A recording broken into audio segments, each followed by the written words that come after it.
evening, gentlemen. I'm going to talk to you on another important topic, and this concerns India, China, and America.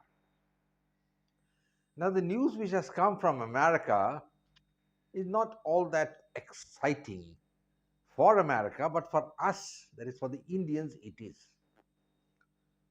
Pakistan has got about 75 or 76 F-16 aircraft, the first batch of which they received in 1981, and subsequently they have been receiving these planes over a period of last 30 years, and they have got about 75 of these machines available at the moment. Some of the F-16s with the Pakistan Air Force are very old, and now the United States has decided under Joe Biden to upgrade these F-16s, and for that they have sanctioned $400 million. That's a huge amount. And what surprises most military experts is that America claims to be the natural ally of India. And this is a very fine thing, a natural ally arming the enemy of India. Now, if you look at the statements of the Pakistan Prime Minister Imran Khan, that is the ex Prime Minister, and even when General Musharraf was in power and others, all have stated that we have one enemy and that is India. And the F-16s, which are with the Pakistan Air Force, going to be used against India only, nowhere else. They aren't going to use against Russia or China. They are meant to be used against India, and they were used in the skirmish which took place just after Balakot, when one of the Indian planes, a MiG-21, was shot down and the pilot, Wing Commander Abhinandan, taken POW. Indians claim they had shot one F-16, but in my view, this thing has never been substantiated. And even if the MiG-21 was shot down by a F-16, there is nothing to feel sad about it because the F-16 is many generations ahead of the MiG-21, which is one of the mainstays of the Indian Air Force. And very rightly, when the chief of the Air Staff at that time, Air Chief Marshal Dhanoa, was asked, "Why are you using this outdated plane?" His reply was very simple. He said, "Well, they are part of our inventory, and why won't we use them?" Now, Pakistan is going to get upgraded F-16s, though the Americans have specified that weapons and munitions will not be part of this upgradation. But this is an eyewash. Once you have a plane which has got multi-faceted capabilities, is upgraded, it becomes a different ball game all over. America has always let India down. Now let's look at history, and we must be very clear what exactly America is up to. In 1947, India and Pakistan emerged as two important nations in the subcontinent. The division was based on religion. Pakistan became an Islamic state, and logically, India should have been a Hindu state, but India opted to be a secular state. Part of the game, nothing wrong with it. Now, in 1950s, President Eisenhower, the ex-commander-in-chief of the Allied forces in Europe, decided that they needed a string of pacts to encircle Russia, communist Russia. And then in Southeast Asia, they launched two, three very important pacts. First, they had the Baghdad Pact, then the Southeast Asian Treaty Organization, and they offered membership to India and Pakistan readily accepted. India said, no, we want to be non-aligned. Fair enough, that's a policy. But at the same time, India said, we like to be friends with the Americans. Now, you can't run with the hare, hunt with the hound.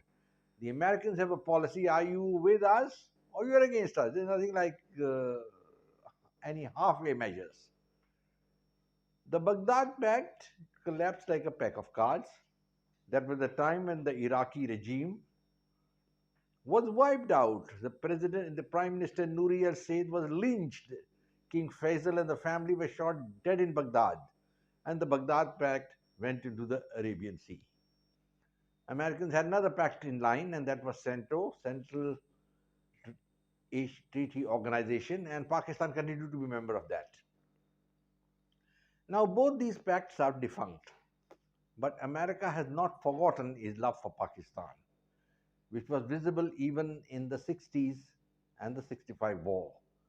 In the 65 war, just as the Joe Biden has now decided to upgrade the F-16s, at that time Pakistan was given the F-104 Starfighter as well as the technologically advanced Patton tanks, and these were used in the combat in the war in 1965.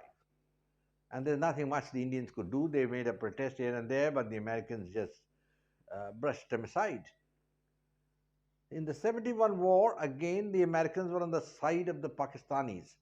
And when the Indian army was advancing into Bangladesh, that is the time when President Nixon ordered the 7th Fleet into the Bay of Bengal. And the instructions were clear to secure a bridgehead in East Pakistan. The idea was to land a pilot force there and try to see that a ceasefire takes place under the threat of the American guns. It didn't happen because India had, over the past decade, tied up with the Soviet Union. Russia had become an ally, and in 1970, Mrs. Gandhi, the Indian Prime Minister, had signed the Treaty of Peace and Friendship with Russia, which was valid for 20 years. So India invoked the treaty just as Pakistan had invoked the Mutual Defense Pact with the USA. And when the American fleet moved into the Arabian Sea, the Bay of Bengal, the Russian fleet also came in.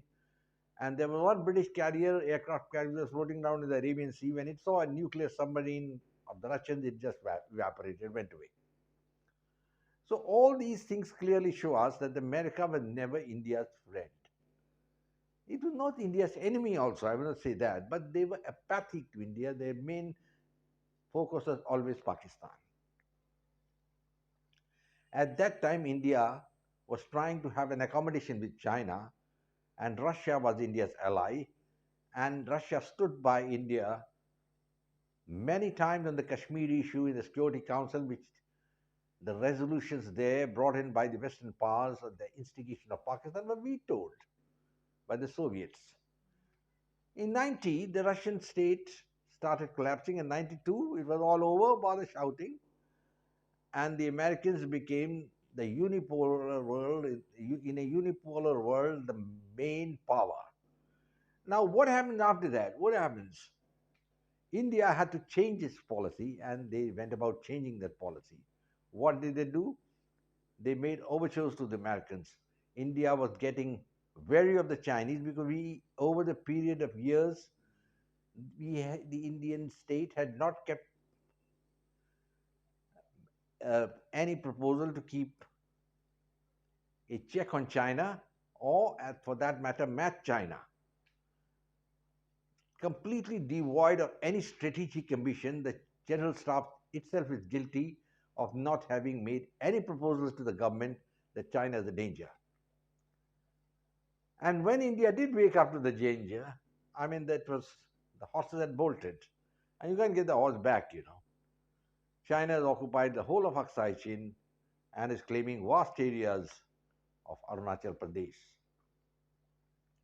I will not go into the veracity of those claims because they are historical claims. The Chinese side claims that these are relics of the British Raj.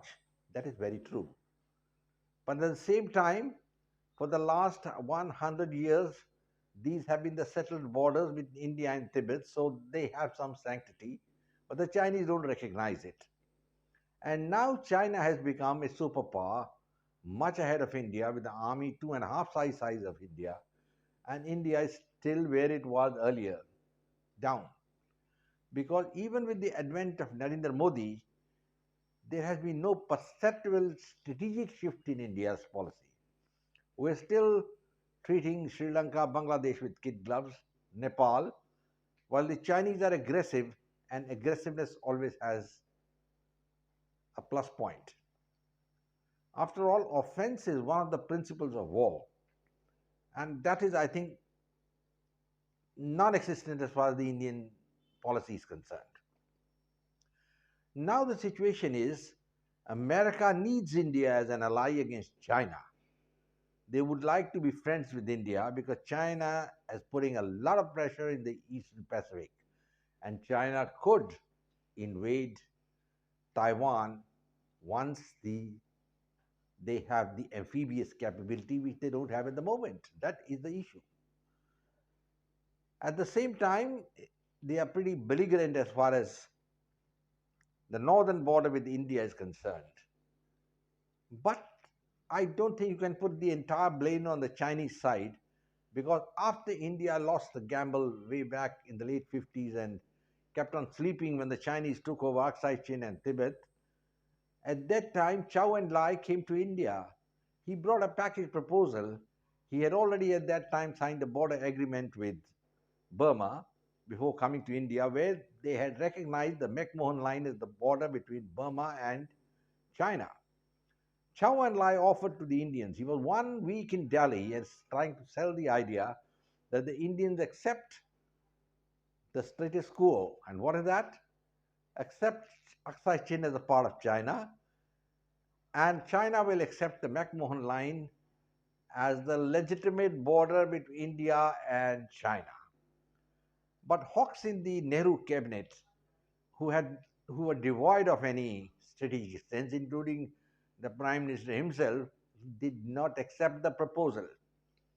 This proposal did come up even later when President Deng made the proposal in 1981. But now it's all over. 40 years have elapsed. The Chinese way of thinking is that India doesn't want a border settlement. So they say we'll have a border settlement our way. And they now do not talk of the line of control, but the line of actual control, which keeps on varying as and when Chinese advance a few miles here and there. Now, what should the Indian state do? Can it rely on America? America has ditched all its partners at every stage. Look at South Vietnam, which was fostered by the Americans. At that critical moment, when they should have been standing by South Vietnam after the offensive had been lost by North Vietnam, the Americans just evaporated. And we have the sad picture of an American helicopter escaping from the roof of the American embassy with the last few stragglers running away, including the ambassador. Afghanistan was similar. They had a retreat, which I can say was the mother of all retreats. They left all their weapons behind, their supporters, everything, and they just went lock, stock, and barrel in the aircraft and flew away to America. So America does not inspire confidence. And India has to be very, very whether the Americans will fight on the side of India against China. They're going to do it. That's very clear. At the same time, they will not give offensive weapons to India, which can be used against Pakistan. If America is really serious and considers India to be a natural ally, would they give the F-35 to India? I don't think so. They won't going to give the F-35, which is a super fifth generation fighter. I don't think the Russian and Chinese have got anything equivalent to that.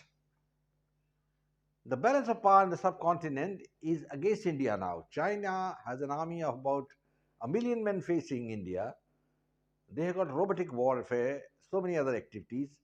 And Pakistan also has an army of about 750,000, which is a very huge army for a small nation and one of the largest army in the Islamic world.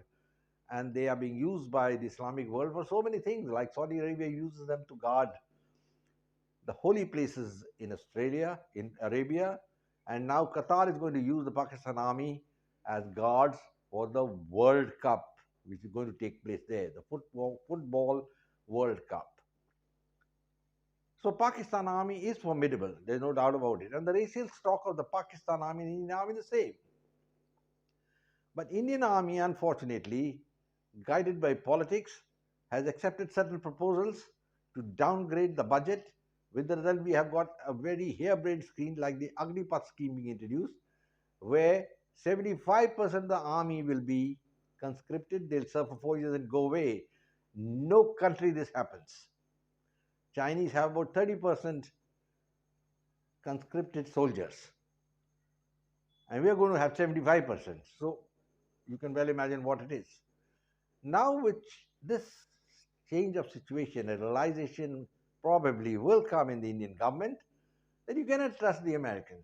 Today, they have given them $400 million for the upgradation of the F-16. Tomorrow, they give them something else. And what a guarantee they won't give them F-35 tomorrow, because America is very clear. They want to win Pakistan, win it away from China. So, what should India do? India has got an ally in Russia, but Russia is now at the beck and call of the Chinese. They're literally dependent on China because so many sanctions have been passed on to Russia. The Russian economy has gone down. What's going to happen now? It's very important, gentlemen, that India has an accommodation, a border accommodation with China. And our Prime Minister, Mr. Narendra Modi, has to bite the bullet. When you negotiate with a strong enemy, you negotiate either with it as an equal with equal military strength, or you have to accept most of the proposals. Unfortunately, we do not have the military strength, the capability to operate in Tibet, while the Chinese, in case of a total war with India, can straight away hit all the Indian cities along the Himalayas, just 100 miles away. So it will be a one-way ticket to doom in a total war with China. So what must India do? I will suggest that for once, Mr. Narendra Modi, who is a man, who's a realistic man, who knows, who has done a lot in the last 8 years when he's in power, it's about time he had a bottle settlement with China. And at the same time, do away with harebrained schemes like Agnipath and all that. Build up the army to a tremendous strength so that we can match China. Don't rely. Americans are not going to give you anything. They'll give you a few rifles here and there, but the crux of the weaponry is not going to come. And America is not going to come on your side and start fighting China. And I'm pretty sure they're not going to come on the side of Taiwan and start fighting China. They won't do it. If you remember, in 1972, the Chinese dumped their ally, General Chiang Kai-shek, in a moment when Nixon spent that 1 week, the momentous week in Beijing, and paid his obeisance to Emperor Mao Zedong.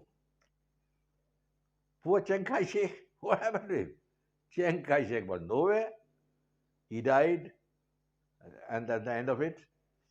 So, the proof of the pudding is in its eating. Indian statesmen have to realize one thing, that the only power, the only thing which will make them respectable, which will make them strong at the negotiating table is the military power. At the moment, a strength of about 1.2 million men is very less, and I'm told that the Shetkar committee has recommended a reduction of another 200,000 soldiers comparatively from the static formations. You can't do that. Static formations later on come into play in war, in battle. They are required. So what happens now is $1 million question. India missed the bus way back in the 50s when Pandit Jawaharlal Nehru lived in his own world of daydreams and put India behind China for the next 50 years. Now, as it stands, India cannot catch up to China. It's not going to be easy. We have an economy of $3 trillion. China has $15 trillion. And both the economies were the same in 1948. I mean, you just can't imagine where the Indians lost out. Anyway, gentlemen, this is just food for thought. And if we have to move forward, we have to move forward. Keep friends with America, yes, but keep your guard up. Build up your weapons. build up your weaponry, build up your army, air force, navy, and get ready to be a world power. And one should not be scared of antagonized small nations like Sri Lanka and Nepal, who should be taught a lesson. It shouldn't be like it happened in 2002 or something, when 15 Indian Jawans were shot dead by the Bangladesh rifles, and India did nothing about it. They were taken on poles, tied like bullocks, and handed over to the Indians. And what was the reaction from India? Nothing. That should not happen. Gentlemen, we are at a very difficult stage. We are on the cusp of history where India has to decide which way it will go. And it has to go its own way, build up its power, keep the Muslim world in check. Mind you, the Muslim world is checked by China. They dare not criticize China on Xinjiang and the atrocities they are committing there by banning Ramadan and imprisoning over 100,000 Uyghur men in correction camps. They're silent. There's no statement ever I've seen from the OIC. But for India, they all make a statement every month against India. And India says, oh, yes, you have no right, this thing, that thing. But they got no relevance. So now we need a new look policy, shelve the old ideas and the thoughts. And I hope it will happen. And I hope you all will feel be happy so what is happening in the future and what I have suggested. I close now, gentlemen. Please like and share this video, subscribe. At the same time, I will close now and say Jai Hind. Take care and God bless.